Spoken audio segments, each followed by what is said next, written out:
이번 겨울에는 이런저런 일로 참 마음이 아픈 일들이 많습니다.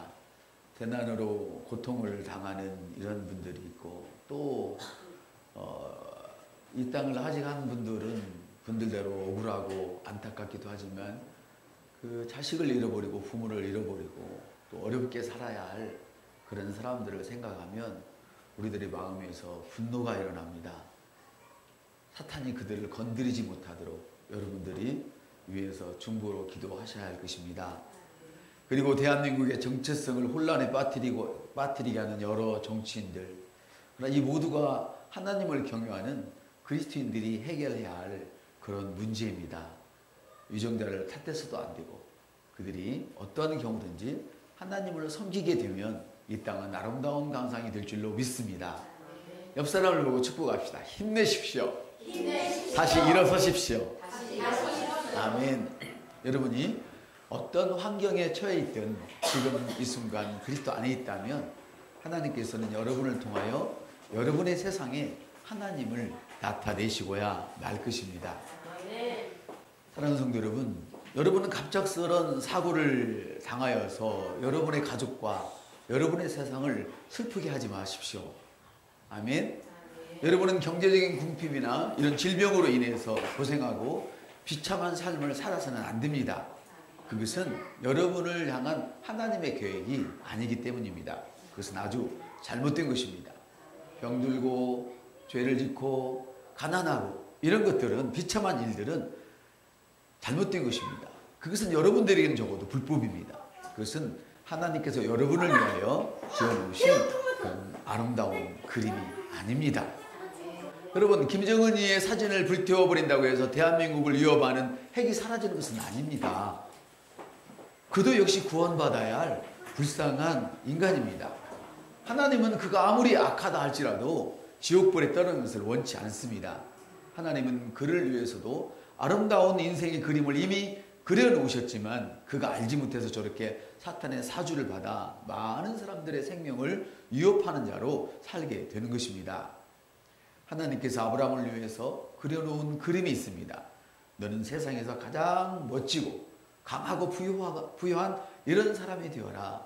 그리고 너의 후손들이 너를 복의 선조로 주님 오시는 그날까지 영원토록 받들 것이다. 이렇게 아브라함을 향한 아름다운 그림을 그려 놓았습니다. 얼마나 눈부십니까? 여러분이 아브라함의 후손이라면, 할렐루야, 그리스도 안에 있다면 아브라함의 후손이며, 아브라함을 위해서 이렇게 아름다운, 눈부실 만큼 아름다운 축복의 그림을 그려놓으신 것처럼 하나님은 역시 여러분들을 향해서도 그런 그림을 그려놓으셨습니다. 아멘. 한번 옆 사람에게 자랑하세요. 나를 향한 하나님의 그림은 너무 눈부십니다. 시작. 하나님이 내 인생을 향하여 계획해 놓으신 그걸 얘기하는 그림이라고 하는 것은, 아브라함은 여러 가지 우여곡절 끝에 인생의 황혼을 맞게 되었습니다. 그러나 아직 아들이 없었어요. 지금은 아들이 없어도, 자식이 없어도 돈만 있으면 양로원에도 들어가고 얼마든지 살 수 있는 그런 좋은 시대가 되었거든요. 그러나 그때는 후손이 없으면 바로 다른 나라 사람이 쳐들어오게 되고 모든 것을 빼앗겨야 하는 이런 비참한 인생을 그러니까 노후를 보내야 되거든요. 아브라함은 그런 상태였어요. 아들이 없었어요. 하나님이 그림을 그려놓으셨지만 아직은 약속이 없었어요. 약속이 이루어지지 않았다 그 말이에요. 그러나 아브라함은 약속을 믿었어요. 그래서 성경은 이렇게 말을 하죠. 오늘 본문 다시 한번 읽어볼까요? 시작. 그가 백세나 되어 자기 몸이 죽은 것 같고 사라의 태가 죽은 것 같음을 알고도 믿음이 약하여지지 아니하고 믿음이 없어 하나님의 약속을 의심치 않고 믿음에 견고하여져서 하나님께 영광을 돌렸다. 아멘. 왜 그랬는가 하니까 20절 약속하신 그것을 또한 능히 이루실 줄 알았다. 하나님께서 약속하신 것은 반드시 하나님이 이루시는 것을 알고 있었던 것이죠. 아멘. 사람은 자식에게 약속을 하고, 부부가 서로 약속을 하고, 또 사제지간에 약속을 하고, 동료가 약속을 해도 힘이 없어서 그 약속을 지키지 못할 때가 있어요. 그러나 하나님은 능력이 있으신 분이기 때문에 아멘. 하나님은 절대로 실수하거나 그 약속을 어기지 않으세요. 그래서 하나님은 늘 신실한 분이십니다. 여러분을 향하여 늘 신실한 분이십니다. 할렐루야. 믿음은 여러분이 감기 증상을 느낄지라도 알아누울지라도 그걸 부인하는 것이 아니에요. 아브라함이 지금 나는 아들이 없는데 나 아들 없어 이렇게 말하지 않았어요. 아들이 없다고 말하지 않았어요. 나 늙었다고 나 늙지 않았어 이렇게 말하지는 않았어요. 하나님은 신실하시고 연약한 자의 기도를 아시기 때문에 우리의 계시가 좀 낮더라도 그거를 응답을 해주셔요. 아멘. 그러나 우리가 하나님의 뜻을 온전히 안다면 그 응답은 훨씬 빠른 것이죠. 자식이 부모에게 면도칼을 달라 해도 부모는 면도칼을 바꿔서 어떻게 줘요? 약간 무딘 칼로 주잖아요. 연습을 해보라고. 맞죠? 하나님도 똑같아요. 우리가 다치는 걸 원치 않으셔서 우리가 잘못 고백을 한다고 해서 전혀 응답이 없는 건 아니에요. 왜냐하면 우리는 하나님의 자녀이니까. 할렐루야. 그러나 우리가 좀 더 빨리 성장한다면 마치 시골에서 새끼를 꼬았잖아요. 이렇게 새내키 나가는 거 막 신발라서 꼬고 했잖아요. 그거를 하루 종일 꼬아도 이만큼밖에 못 꾼단 말이에요. 근데 그걸 기계에다 놓고 들들들 깔으면 한 10분에 막 이만큼씩 나오거든요. 10배, 20배 이렇게 새끼가 나오거든요. 마찬가지. 우리가 믿음을 잘 활용하려면 말씀을 잘 받아들이게 되어져서 그렇게 능력 있는 효과 있는 그런 인생을 살게 되죠. 그래서 믿음은 뭐냐면 하나님께서 약속을 하셨는데 지금 내 현실을 부인하는 게 아니에요. 아들이 없잖아요. 지금 아브라함이. 그래요, 안 그래요? 그걸 부인하는 게 아니에요. 그러나 난 아들 없어 이렇게 또 다니지도 않아요. 한번 답시다. 믿음은 현실을 부인하는 것이 아닙니다. 근데 여기 중요해요. 아까 내가 말을 좀 혼선을 비쳤는데 현실을 부인하는 것이 아니니까 그러면 현실을 인정하란 말입니까? 더욱 아니에요. 나 감기 들었어. 나 아들 없어. 이거는 뭐예요? 현실을 인정하는 거죠. 맞습니까? 그래요, 안 그래요? 그러면 아들이 없는데 나 아들 있어 그러면 그럼 부인하는 거잖아요. 아들 있어 그러면 어떻게 해요? 지금 없는데 있다가 하면 부인하는 거잖아요. 옆 사람한테. 믿음은 현실을 부인하는 게 아니에요. 현실을 부인하는 것이 아니고 그 현실을 뛰어넘는 것이 믿음이에요. 그러면 여러분 자식이 없다고 할 때 나 자식 없어 하고 다니면 안 된다는 뜻이에요. 지금 이해가 되시는지 모르겠어요. 한번 답시다. 자식이 없을 땐 나 자식 없어 하고 다니면 안 돼요. 이해가 되셔요? 자, 내게 돈이 없어. 그러면 나 돈 없어 이러고 다니면 안 돼요. 그럼 여러분에게 묻겠습니다. 사업이 잘 안 되면 나 사업 잘 안 돼 이러고 다녀야 되겠어요? 안 돼야 되겠어요? 그거 다니면 안 돼요. 믿음이라는 것은 현실을 부인하는 것이 아니라 현실을 지배해버리는 거예요. 아멘. 그 생활 양식, 가난한 생활 양식을 지배해버리는 것이 믿음이지 그걸 막 이러고 다니는 게 아니란 말이에요. 아멘. 그래서 여러분이 감기 증상을 느껴서 알아 누웠을 때에 나는 감기에 누워서 알아 눕고 있는 그 자체를 부인하는 게 아니에요. 한번 따라합시다. 내가 아프더라도 힘들더라도 예수님께서 나를 위해서 2000년 전에 채찍에 맞음으로 내가 나음을 입었습니다. 이렇게 말을 하는 거예요. 그래서 여러분들 믿음으로 기능하시려면 하나님 말씀을 읽어야 된단 말이에요. 하나님의 말씀을 모르면 믿음으로 기능할 수가 없어요. 그렇습니다, 성도 여러분.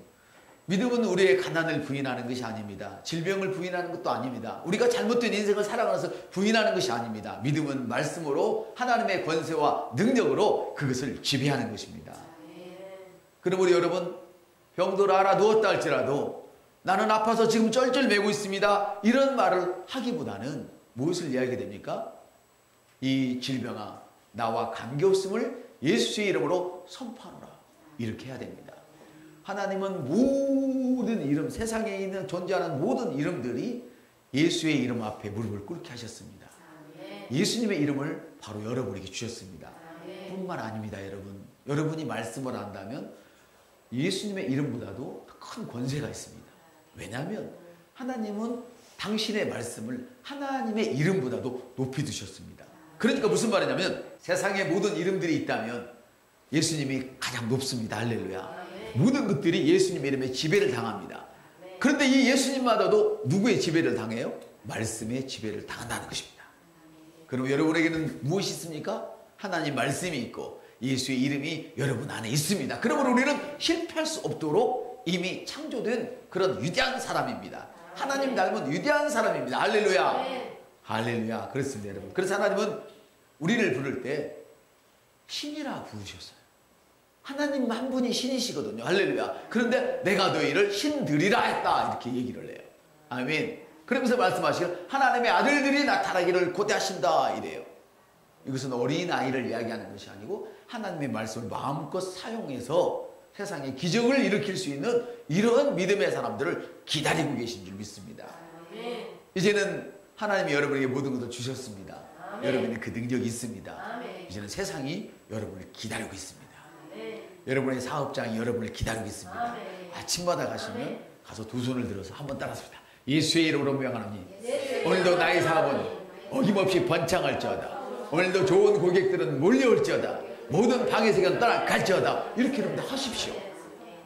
가정을 위해서도 자식을 위해서도 직장에 있는 남편을 위해서도 아내를 위해서도 누구를 위해서도 그렇게 명령을 하십시오. 주님이 당신의 이름을 여러분에게 주셨습니다.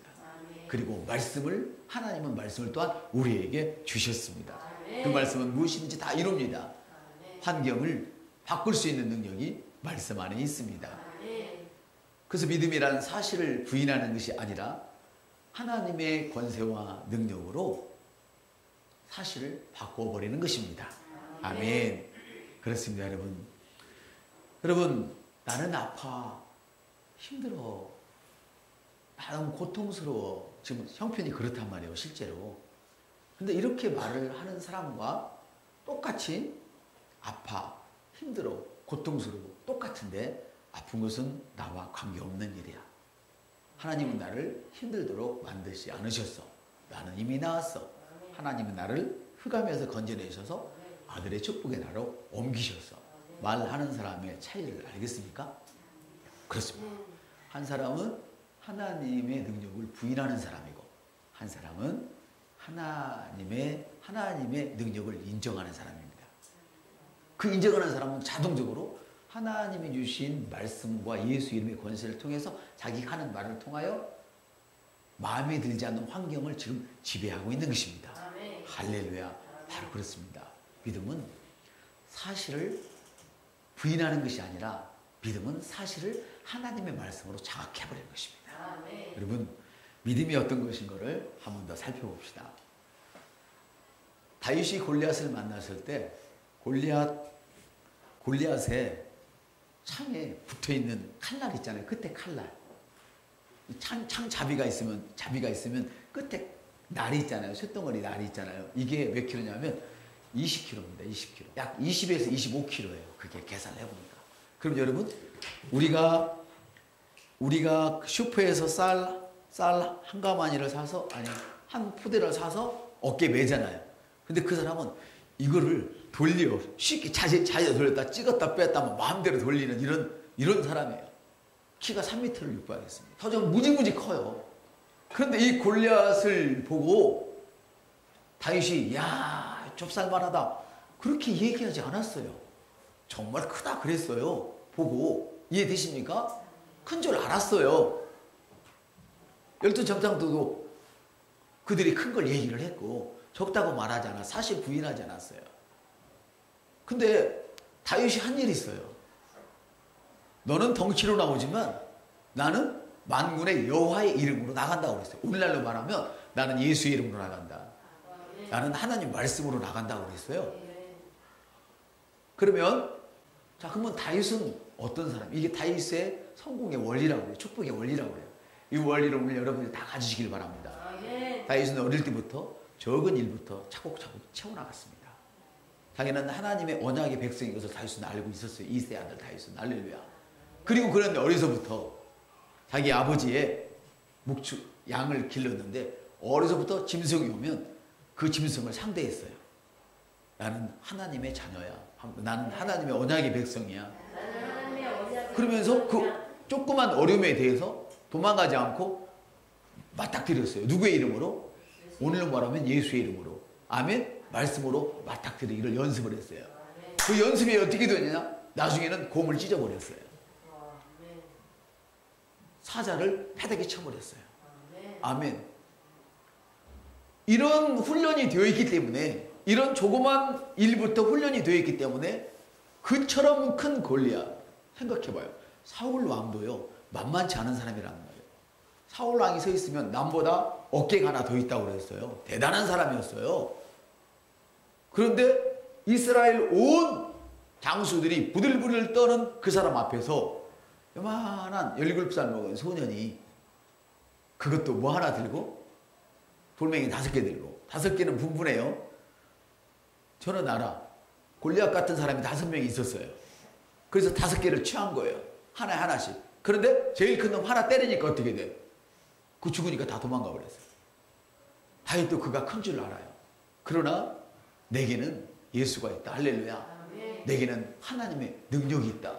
그러면 여러분, 오늘부터 여러분들이 그런 실습을 했으면 좋겠어요. 그리고 기도 수첩들을 하나씩 다 마련했으면 좋겠어요. 이건 부탁이에요. 꼭 하나는 법은 아니에요. 첫 번째 실습이 뭐냐면, 여러분에게는 항상 하나님의 생명이 흐르고 있다는 인식하십시오. 제가 만일에 어떤 강사라면 우리 그 히브리어 교수님을 얘기해봐요. 그 교수님은 자기 장기장을 달달달달 외웠어요. 다 다뤄지고 다니는 거예요. 그렇지만 항상 들고 다녔어요. 이해되셔요? 어디서나 그 시간이 가면 그 말을 해요. 자, 가수들도 그래요. 50번, 200번을 똑같이 부르니까 어느 대목에서나 귀를 만지면 귀를 만져요. 예를 들어서 30대 때 부를 때 귀를 만졌으면 70대 불러도 귀를 만져요. 나훈아 씨를 보세요. 똑같아요. 왜 그래요? 숙달이 된 거예요. 아멘. 어떻게 숙달이 됐어요? 항상 의식하고 살았어요. 이제는 여러분 안에 하나님의 생명이 있다는 걸 의식하십시오. 그러나 미안하지만 여러분이 하나님의 생명이 있다고 의식하는 그 순간 여러분에게는 사탄이 공격할 것입니다. 어떤 사탄이요? 의식하지 못하도록 지루함을 주고, 의식하지 못하도록 불쾌함을 주고. 여기 한 사람 반이 있어요. 예수의 이름으로 물리칠 자다. 할렐루야. 그러지 마세요. 하나님의 생명이 들어가면, 활기를 치면 바로 사탄이 그걸 빼앗으려고 해요. 자, 또 하나. 그 생명을 의식하고 있으면 봐요. 어떤 일을 강사들이 해낼 때 보면 막 절절절절 한단 말이에요. 이건 뭐예요? 늘 의식하고 살았기 때문에 바로바로 설명이 되고 모든 걸 아주 능수능란하게 잘해요. 이처럼 내게는 하나님의 생명이 있다고 의식을 하세요. 여러분 일부러.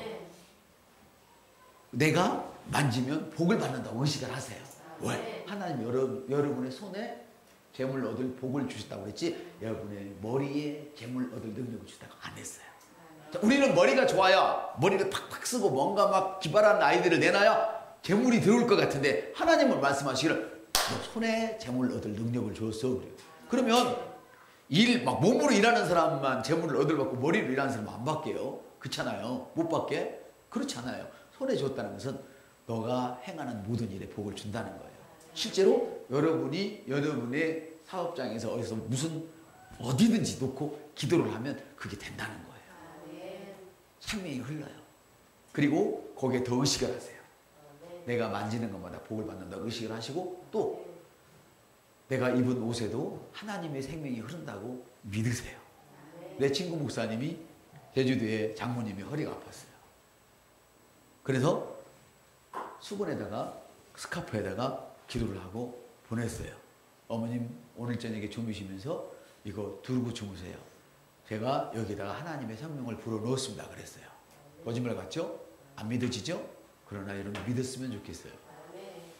엘리사는 죽어서 뼈밖에 안 남았는데도 얼마나 하나님이 강력하게 기름을 부으셨든지 생명을 부으셨든지 죽어 있는데도 사람들이 적군이 더러우니까 묻을 새가 없으니까 엘리사 무덤을 열고 시체를 거기다 던져버렸어요. 그랬더니 시체가 벌떡 일어나 버렸어요. 그리고 적군들이 무서워서 도망가는 사람보다 더 빨리 앞서 달렸어요. 그러니까 시체를 던진 사람들은 적군보다도 앞서 달려가는 사람이 더 무서웠을 거야 아마. 한번 상상을 해보세요. 거리 블레이크 목사님이 어느 날 출타를 했습니다. 했는데 누가 왔어요. 기도와 받으러 왔다. 우리 남편 위출했다. 그 뭐라도 좀 해달라. 근데 이 거리 블레이크 목사님 저처럼 그랬다면 항상 자기 소지품에 하나님의 생명이 흐르고 있다고 의식을 했어요. 실제로. 근데 그날따라 소지품이 하나도 없는 거예요. 손수건이 하나도 없는 거예요. 그러니까 그 남편 아내 되는 분이 갑자기 하나님 지혜를 줬어요. 와이셔츠 오른 거를 가위로 그때는 그 옷 같은 거 비쌀 때잖아요. 와이셔츠 오른쪽을 가위로 잘라서 이거 갖다 놓으라고. 그때 중풍에 맞은 분에게 이분이 가가지고, 그것도 성령님이 아마 인도하셨으면이라고 생각이 돼요. 이분이 가서 오른쪽이 굳어 있는데 거기다가 하루 저녁 써놨다. 그게 간호사들이 보고 죽는다고 웃는 거예요. 주사지로 와서. 이게 뭔 일이냐고. 광신자라고. 그래서 절대 뽑아내지 말라고. 그리고 자기 아버님을 병원에 놔두고 집에 갔다 아침에 왔대요. 병원에 딱 들어가니까 야 어서 오니라 그러더래요. 왜 그랬을까요? 하나님은 여러분의 손에 복을 주셔요. 믿으세요. 성경을 떠난 건 믿으시면 안 돼요. 여러분은 그래서 성경을 읽으라는 거예요. 교리 믿지 마세요. 교리보다 중요한 거는 성경 자체예요. 여러분이 기본에 충실하시면 나머지는 저절로 돼요. 그랬더니 그 처제가 아주 똑똑한 여자거든요. 막 서울에 와서 학원도 하는 아주 똑똑한 여자분인데 전화가 왔어요. 언니 광신자 됐어? 무슨 짓 하는 거야? 당연히 그러죠. 왜? 어떻게 옷을 그 수건을 허리다 돌렸다고 이게 낫겠느냐 하는 거예요. 근데 장모님이 그랬어요. 야야, 네가 믿든 말든 나는 사위 목사님 말대로 그렇게 했더니 나 허리 지금 아무렇지 않다. 그랬대요. 여러분, 하나님은 신비로우신 분이에요. 그러나 말씀을 따서는 하나님을 신뢰하지 않는 자에게는 그 기적이 일어날 수가 없어요. 아멘. 사랑하는 여러분, 어릴 때부터 훈련을 했어요. 그랬더니 어떤 어려움이 와서도 바로 그 문제를 해결했어요. 제가 여러분들에게 하나님의 생명을 풀어놓으십시오 하는 것은 왜냐하면 여러분들이 갑자기 어려움을 만나면 그것을 어떻게 해볼 방법 없습니다. 그때 시작하면 이미 늦습니다. 운동선수들이 시합 앞전에 운동하는 것이 아닙니다. 미리 해놓습니다. 그러면 할 때 여유롭게 나와서 웃으면서 나와도 바로 그 능력이 풀어집니다. 여러분이 평소에 하나님의 말씀을 하나님의 능력으로 믿음으로 여러분들을 스스로를 양육시켜 놓으면 어려움이 왔을 때나 언제 때나 바로 그 문제를 해결할 수가 있습니다. 믿음이라는 것은 사실을 부인하는 것이 아니라 하나님 말씀으로 사실을 압도해버리는 것입니다. 아멘. 사자와 곰을 이긴 사람입니다. 조그만 일부터 우리가 말씀을 따라가고 말씀을 믿고 말씀을 실천하다 보면 어느 날 어떤 큰 바람이 불어도 모든 사람이 절망의 늪에 빠질지라도 여러분은 건재할 것을 믿습니다. 사랑하는 여러분, 믿음은 생명에 속한 법입니다. 믿음은 두려움의 반대입니다. 믿음은 하나님의 말씀을 믿기로 자기가 결정을 한 것이 믿음입니다. 그럼 불신은 뭘까요? 하나님을 믿지 않기로 선택한 것이 불신입니다. 믿지 않는 자들은 어차피 불신자를 할지라도 여러분들은 그리스도가 여러분 안에 있는 줄 믿습니다. 구원받은 줄 믿습니다. 그러나 믿으면서도 아직도 하나님의 이런 엄청난 말씀을 온전히 믿지 못해서 가난에, 죄에, 질병에, 고통에 사로잡혀 있다면 얼마지 않아서 그 문제가 해결될 것입니다. 왜냐하면 여러분이 함께 기도하는 그 자리에 있고 함께 말씀을 듣는 그 자리에 있다면 여러분의 축복은 멀지 않았습니다. 한번 옆 사람한테 축복합시다. 당신이 되어질 때까지 나는 당신을 위해서 기도를 놓지 않겠습니다.